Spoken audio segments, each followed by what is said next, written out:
wo ni Koleosho part 6 fẹ́ jáde? Èyí ni ìbéèrè tó wà lọ́kàn gbogbo àwọn olólùfẹ́ Koleosho. Koleosho ti di ohun tí kálukú ń sọ lọ́tún lósì níbikíbi láti apá kìíní apá karùn-ún. Wọ́n ṣe part 1, part 2, part 3, 4 títí dórí 5 nínú ọdún 2025 yìí. Ó ti pẹ́ tá ti rírun nǹkan báyìí o, láti ayé ìgbà CD láti rírun nǹkan báyìí tí fíìmù máa ní part 1 títí dórí part 5. Èyí ga ò kò ń ṣe wàsá o. Gbogbo ibi tí ẹ bá dé báyìí ní kálukú sí ń béèrè lọ́wọ́ ara wọn, ṣé Koleosho part 6 ti jáde? Ṣé Koleosho part 6 ti jáde? Èyí ni bí ìtẹ̀lẹ́ ṣe fi ọkàn àwọn olólùfẹ́ rẹ̀ sókè láti máa retí apá kẹfà part 6. Kí ni ká máa retí ní part 6 o? Ṣé nígbà tí ìyá àgbà ti kó gbogbo wọn lọ sí ọ̀run báyìí, ìgbà wo náà fẹ́ padà dé? Èmi ò lè dúró láti wo part 6 o. Ẹ̀yin ńkọ́?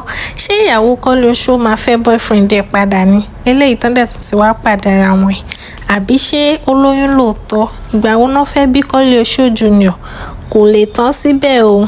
Ṣùgbọ́n kí part 6 tó jáde, ẹ̀yin tèmi, èyí ni ìpinnu àti ohun tí mo lérò wípé ó fà bí sinimá yìí ọ̀pọ̀lọpọ̀ mílíọ̀nù ìwò lórí YouTube tí ó sì ń trend gidi. Ẹ̀yin tèmi, ẹ tún káàbọ̀ sí orí ìkànnì mi, orí ìkànnì aláyọ̀ yìí. Tí ẹ bá ń gbádùn bí mo ṣe ń sọ lọ, ẹ bá mi tẹ subscribe button, kẹ́ like, kẹ́ comment, kẹ́ sọ ìpinnu tiyín náà ní orí fíìmù yìí. Ẹ dẹ̀ má gbàgbé láti tan notification button yín torí bó bá ṣe ń lọ, òun ni a ṣe máa já yín sí. Gẹ́lẹ́ tí part 6 bá ti jáde báyìí, èmi lẹni àkọ́kọ́ tí màá kọ́kọ́ gbé sí yín létí. Nígbà tí ìṣẹ̀ṣe, agbára, ìmùlẹ̀ pẹ̀lú ìṣọ̀kan bá pàdé ara wọn, òun ni ohun tí ó ṣẹlẹ̀ nínú sinimá àgbéléwò tó ń jẹ́ Koleosho yìí o. Èyí ni iṣẹ́ ribiribi láti ọwọ́ Ibrahim Yekin tí gbogbo wa mọ̀ sí iteledicon. Fíìmù yìí ti gba ọ̀pọ̀ mílíọ̀nù ìwò ní orí YouTube tí gbogbo ènìyàn sì ń sọ nípa rẹ̀ ní gbogbo agbègbè.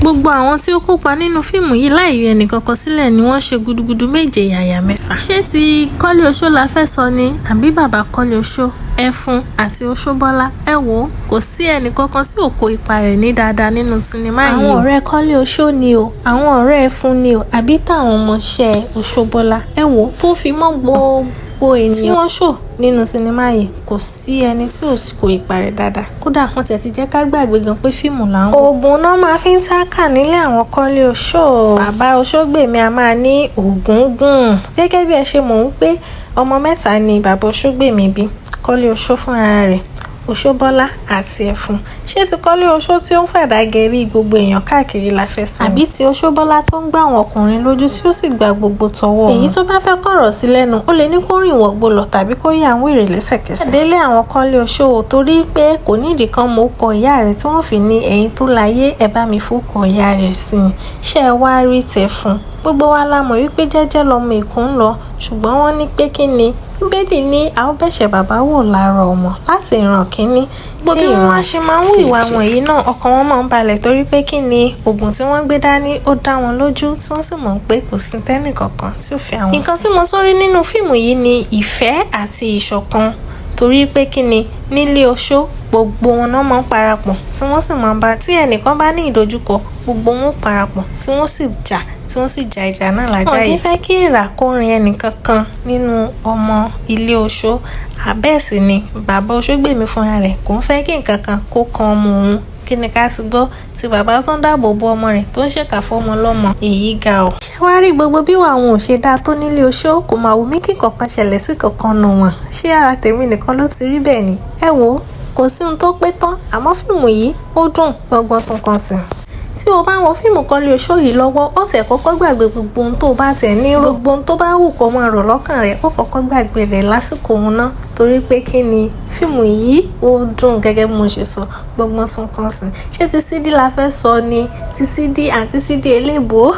What they do the Koleosho, my brother? Is the father na? Àbí you know the father again? Ẹ wo, ẹ̀rín àrín tàkìtì tó bá ń jẹun ata lọ́wọ́. Ìgbà wo ni ká máa retí Koleosho part 6 àbí the return of Koleosho dẹ̀? Torí ìkan gbọ́dọ̀ jẹ́ kan kò gbọ́dọ̀ tán síbẹ̀. Torí ìyá àgbà ti ní ìran òun ò lè parun láíláí. Fún díẹ̀ yìí Koleosho ṣì ń bọ̀, ẹ lọ fọkàn balẹ̀, Koleosho ń padà bọ̀ wá. Wá rẹ̀yìn tẹ̀ tí ìwò Koleosho ẹ̀ ń miss gan o, ẹ̀ ń miss àbí ṣé yẹn kan tẹ̀ wá tí ò tẹ̀ tí ìwò Koleosho ṣá? Mi ò rò bẹ́ẹ̀.